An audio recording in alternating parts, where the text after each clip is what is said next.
Бардığınızlara салам достор. Силер менен мен Дюксов. Короче, бүгүнкү видеодо биз видеонун аталышынан көргөнүңүздөрдөй Бермуда картасы Free Fire чыккандан баштап эмне өзгөрдү деген видео. Короче, Бермуда картасынын эң биринчи чыкканынан азыркысына чейин көрөбүз. Анда эмесе биз видеобузга кеттик. Эгерде ушул видео жакса лайк басып подписка кылып кетиңиздер. Анда эмесе биз видеобузга кеттик. Мынакей достор, эң биринчи Бермуда ушундай болгон экен. Жок, мындай болгон эмес. Кандай болгон? Аз токтоп көрүп туруңуздар. Эң биринчи Бермуда. Мынакей достор, азыр экранда ушул Бермуданы көрүп жатасыздар. Бул эң легендарный Бермуда. Бул 2017-2018 жылдары 2020 жылга чейин болгон. Адан кийин Бермуда обновление болуп, короче, аз көрөсүздөр. Эң биринчи Бермуда Garena компаниясы чыкканда эң биринчи Бермуда кандай болгон? Аз көрөбүз. Эң биринчи Бермуда. Эң биринчи Бермуда мына ушундай болгон экен. Ангар жак ушундай болгон экен, ангар жакта. Экрандан көрүп турасыздар. Просто эле ангар болгон экен. Башка жактар, мынакей достор, ушундай башка жактар тоо, дарак болгон экен. Буну 111 Bots деген компания ойлоп тапкан. Адан кийин Garena компаниясы сатып алган Free Fire'ды. Мынакей достор, көрүп турасыздар, экранда ушундай болгон экен, ангар. Ангар эле болгон экен. Азыр дайымкыдай көрүп жүргөнүңүздөрдөй ангар эле болгон экен.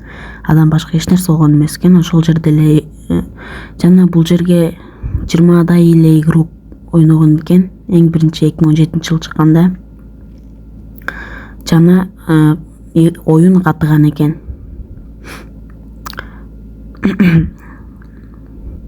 Мынакей көрүп турасыздар достор, экранда бир айланып келиптир машина менен. Free Fire Beta 1. Бул сәл обновление болгон экен, көрүп турасыздар. 2017 жылдын жаңы жылга жакын, 2018 жылга жакын обновление болгон экен. Beta 1 деген. Буда фабриканы кошкон экен. Ушул легендарный фабрика го, достор. Фабриканы кошкон экен. Жана только ушундай пикаптар болгон экен. Жана Бимасакини кошкон экен. И обновление болгон экен ангар кишине. И только ушундай эле машина болгон экен. Жана 30 адам ойной турган кылып өзгөрткөн экен, достор. Көрүп турасыздар. Пик жок болгон экен, достор, бул кезде. Пик эми куруп баштаган экен. Мынакей экинчи обновление Mars Electric кошулуп, и Pacino кошулуп калыптыр. Жана Котатуа деген анандай Бимасаки деген жерлер кошулуптур. Бирок картанын жарым жок. Free Fire Beta 2, Beta 2, короче, обновленияда. Бардыгы ангарга түшүп атат. Ал кезде ангар пикте эле болгон экен. Мынакей достор, көрүп турасыздар, 28 адам ойноп атат, негизи 30 адам ойносо болот эле, адан кийин 50 адам ойной турган кылып өзгөрткөн экен.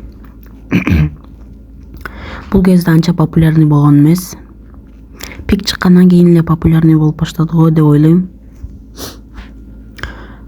Бардыгы ангарга түшөт экен. Азыркы ангар билесиздер, достор, башкача обновление болгон. Мынакей пик жөн эле таш болгон экен, достор, пик. Обычный таш тоолор болгон экен, болду. Анан картанын жарым жок экен эле. Бимасаки ушундай эле жерлер. Мынакей достор, секин картанын жарымын куруп келе жаткан экен бул кезде. Обновление 1 экен бул. Бул бета эмес, уже обновление 1. Полноценный игра экен уже. 2018 жыл болуп калса керек. Бул кезде өзгөрткөн 50 адам кылып, походу. Мынакей достор, ушундай.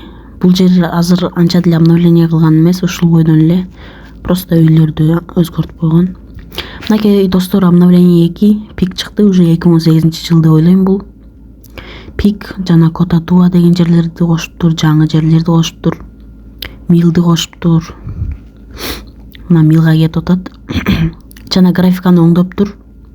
Анан 50 адам кылыптыр, достор менен ойносо боло турган кылыптыр достор. Мен бул кезде ойногон жокмун. Мен 2020-жылы эле баштадым Free Fire'ды. Ал кезде мен кичинекей эле бала болчумун. 9 да болсом керек эле ал кезде. Мынакей достор, графиканы оңдоптур. Жана оюн кичине мындай нормальныйраак болуп калганбы деп ойлойм. Анча катуу дегендей. Только ушундай машина болгон экен достор ал кезде. Көк машина, жашыл машина, пикапта. Жана ал кезде билесиздер, эгерде досуңуздар өлүп калса, аны көтөргөнү болбойт. Өлсө болду, до конца күтүп турат. Азыр бизде соло ойногондо деле неме көтөрүлөт го биринчи өлүп калганда. Баягы отряд ойногондо жүрөк магазиндерден көтөрсө болот го. Бул кезде андай болгон эмес. Мынакей уже Danger чыгып баштаган экен, обновление 4. Уже Danger дагы көп нерселерди кошкон экен, дробовик дегендей. Пикна ушундай болгон экен достор, ушундай болгон дарактар өсүп турган экен. Азыр мындай дарактар жок, бирок ушул кезден баштап Free Fire популярный боло баштады го деп ойлойм. Анткени 2018-жылда 150 миллион адам телефонуна скачтетип алган экен. Бул кезде уже Garena Free Fire'ды сатып алган болсо керек эле. Ата көзү 111 Bots деген компания ойлоп тапкан Free Fire'ды, анан Garena деген компанияга сатып берген. Ошондон кийин Garena Free Fire деп аталып калган. Garena Free Fire. Мынакей достор, уже ана чекидеги островду кошуптур, ушул жакты остров кошуптур. Бул жакты бардыңыздар билсеңиздер керек. Ушул жер эң акырында кошулган остров экен. 5-чи обновлениеде эле кошулуптур 2018-жылы. Азыр бул жакка адам деле түшпөйт. Коузана болгондо эле түшсө керек достор. Мен негизи бул жакка көп деле түшө бербейм. Ушул островду кошуптур достор. Обзор кылып көргөзүп атат, обновление 5. Только ушул пикап деген машинаны минген экен адамдар. Будан башка эч нерсе болгон эмес экен. Андан кийин эле мотоцикл дегендер, баягындай машиналар, спорткар баягылар чыгып баштаган. Анакей достор, отряд болуп ойносо болот экен эле бул кезде деле. Микрофон жандырып ойносо болот экен эле. Скар менен атып атат. Катып атат достор экранда. Жаман катыйт го эми. Телефон Samsung болсо керек эле. Бул кезде Samsung менен ойношот эле, iPhone менен.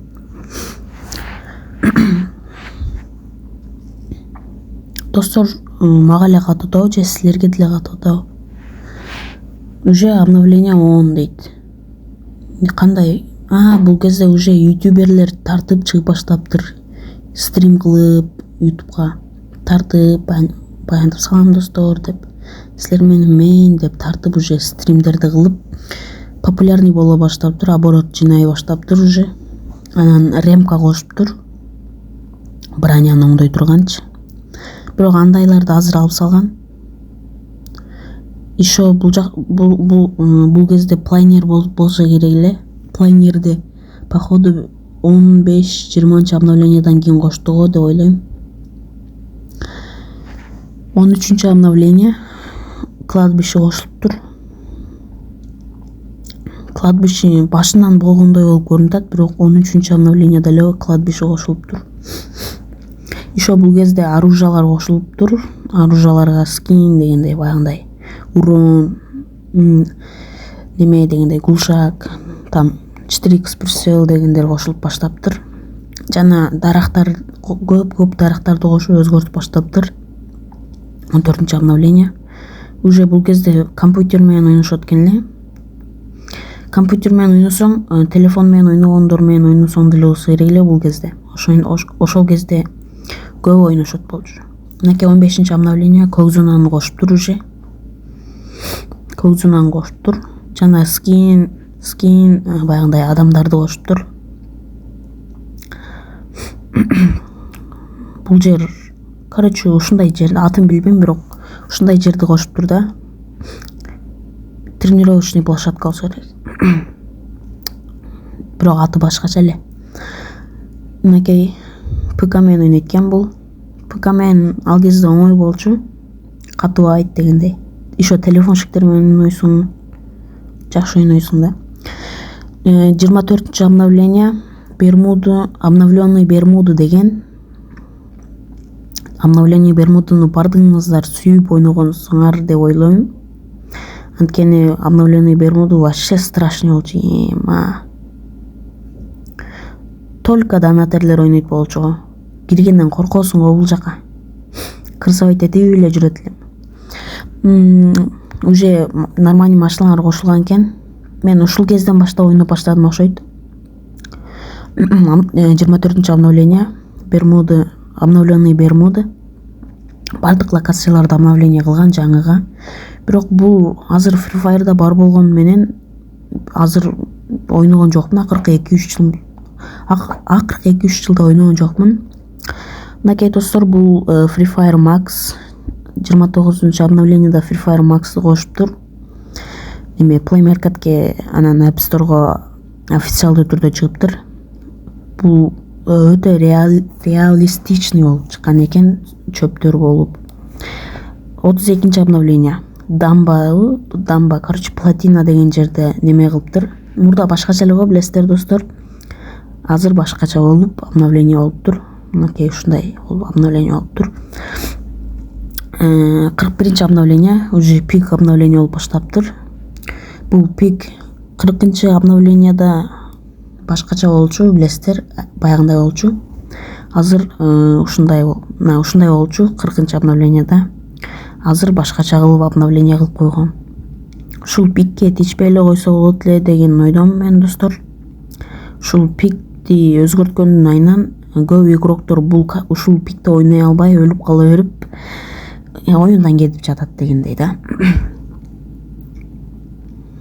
Бунун ичине көп игроктор түшүп алып, кээ биркилер бунун ичине түшүп алып ойной албайт да, бир экөөнү өлтүрөт дагы өлүп калат дегендей. Ошондой болуп атат достор.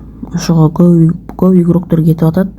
Жана тренировка бар го, ошо тренировканы деле өзгөрткөндө көп адам кетти го деп ойлойм ошодон. Мен ошодон кийин ойнобой койгом 1-2 айга. Анткени тренировканы өзгөртүп салган. Тренировка, короче, плестер деген ойдомун.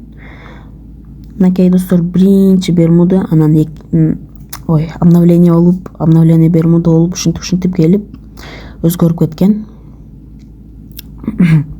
Эгерде достор дагы ушундай видеолорду тарта бер десеңиздер, ушул видеого 10 лайк жыйнасаңыздар, кийинки видео 10 лайктан кийин чыгат. Жана мага подписка басып коюңуздар достор.